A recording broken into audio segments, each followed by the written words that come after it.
Hey, y'all.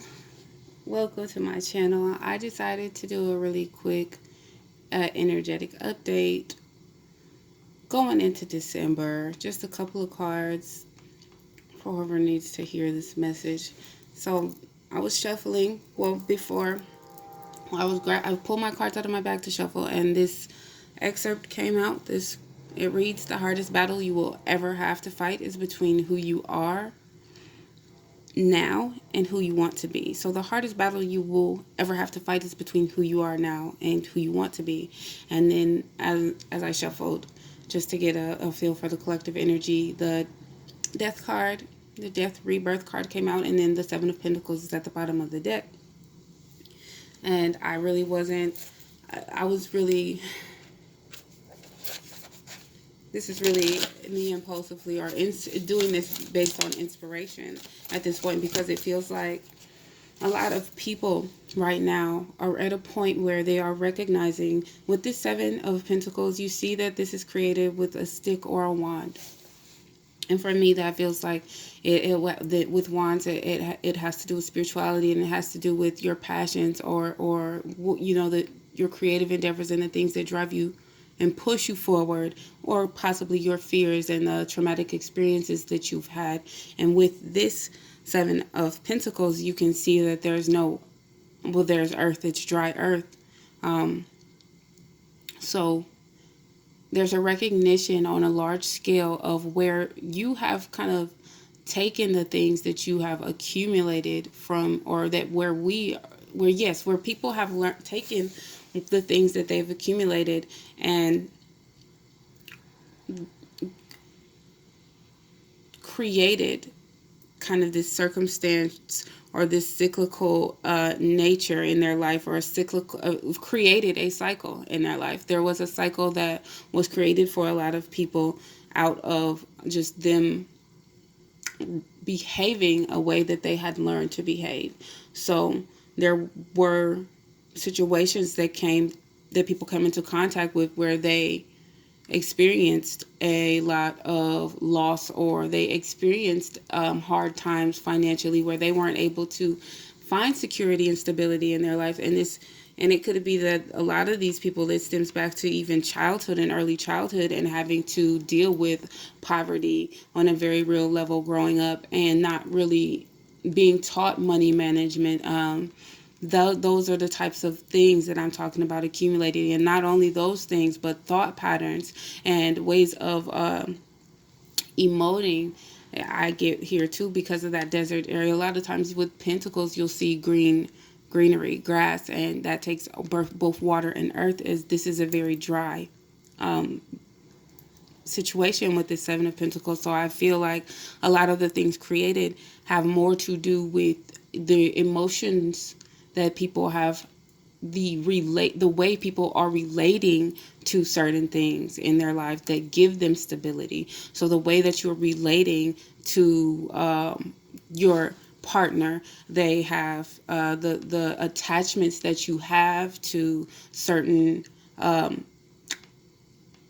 states of mind, the attachment that you have to certain people in your life, the attachment that you have to money, the attachments that you have to certain foods or certain substances that you know that you're abusing. And that could be coffee. It could be that some people are still doing the Red Bull, or it's recognizing where you need to change and transform those things. And it's a recognition because it's either come to a point where you're tired of the cyclical nature, or you're dizzy from it. And there could be a lot of people that are experiencing and are coming out of experiencing certain ailments because of just the choices that were made, or the decisions that the choices that led to certain instances where you're left down and out. You're either out of money, out of a relationship, out of whatever it is that you need to feel stable and secure. If that's a person, money, a substance, I feel like a lot of people have had to hit that low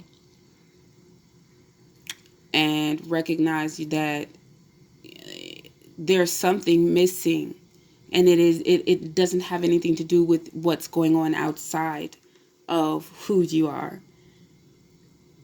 There's something missing within, and I think that a lot of people are recognizing that, and that's a hard pill, but it's very much necessary, because you have to recognize that certain things that you have been, certain ways that you've been behaving, certain relationships that you have had have stemmed from simply you being put in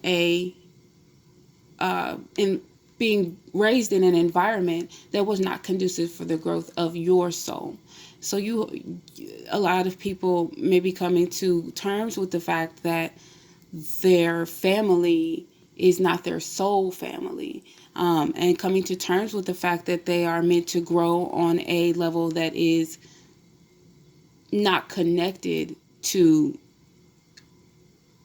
others. It's not connected to anything materially, that is more so connected to the soul and honoring what you value or what you determine your spirit is.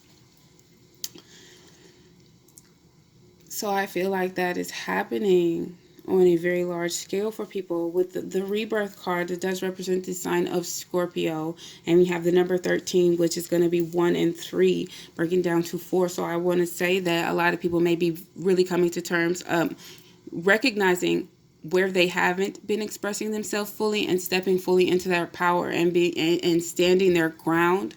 With the number 4, that's about foundations and building and mastery, and it feels like home. So there are a lot of people that are returning home to themselves and recognizing how full they are being by themselves, and also knowing that that doesn't mean that they're going to be lonely for the rest of their lives, or that they have to feel lonely when they are alone. There's a lot of that is happening as well for people. With the 7 of Pentacles at the bottom of the deck, I want to pull, you're going to hear me shuffling because I'm going to pull a couple of oracles for this quick message. With the 7 of Pentacles at the bottom of the deck here, what is needing to be transformed? There are going to be certain people that are needing to transform these things regarding what you're bringing into your life, what you're seeing, or what kind of cycles you're creating. With the energy of the number 7, it can come up as depression or morbidity, codependency, stagnation, and narrow-mindedness. It can come up as arguments or being very argumentative, being stingy. It can come up as limitations. So there's going to be a lot of, there's going to be, for some of you guys, a need to recognize where you are limiting yourself, where you're limiting your thoughts, where you are still depending, having an attachment to certain things, or the codependent on certain people, places, or things in your life. And where you are being hypercritical, there's going to be a need, and or there's a recognition of that is going to be happening for some of you guys on a very large scale. And I want to pull one card from the Sacred Traveler, even though all of them are trying to come out. I want to pull one card from the Sacred Traveler for you guys. 7 and 4 is 11. Master number 11. Yin and yang. Duality or inner strength. Trusting your gut, trusting how you feel, trusting the light that is within you. What's that mean? When I say that, trusting the lightheartedness, moving in a way that honors who you are on a very soul level, is something that's going to be really, really at the forefront for a lot of us going forward. These are the cards that are coming out. Rejuvenating Rain. Clear the past and heal the present. And then you've got faraway places. Get ready for new horizons. So you're moving away from this 7 of Pentacles energy and the rejuvenating rain after that rebirth. Okay. Healing. Fire and water and healing, right? Healing with water is very transformative. It's fluid. It's healing. Fire is clearing. I feel that fire can be very healing as well. Get ready for new horizons. Places, things, and people that you have not seen or dealt with before. Get ready for certain situations that you would not be expecting. Get ready for those types of things. I'm going to read these book from the book, which is The Sacred Traveler Oracle by Denise Linn. Faraway Places is the first one that I will read, and I wanted to be there with the Seven of Pentacles in the reverse. So we're moving forward, right? Stop playing it safe. Get ready for new horizons and a change in your life. A journey is coming. It might be to foreign lands or faraway places, or maybe an inner shift that changes your destiny. It's all beneficial. Sometimes we can feel wobbled when we are not in our normal surroundings. However, you are safe and protected. Good fortune ensues. The Sacred Traveler wants you to know part of the glory of travel is stepping out of old habits, routines, and the repetitiveness of everyday life. It can feel daunting, yet in no small way, your life is a spiritual voyage. Change is coming. Things are not as they seem. There are no wrong turns. Every adventure and misadventure is part of the course.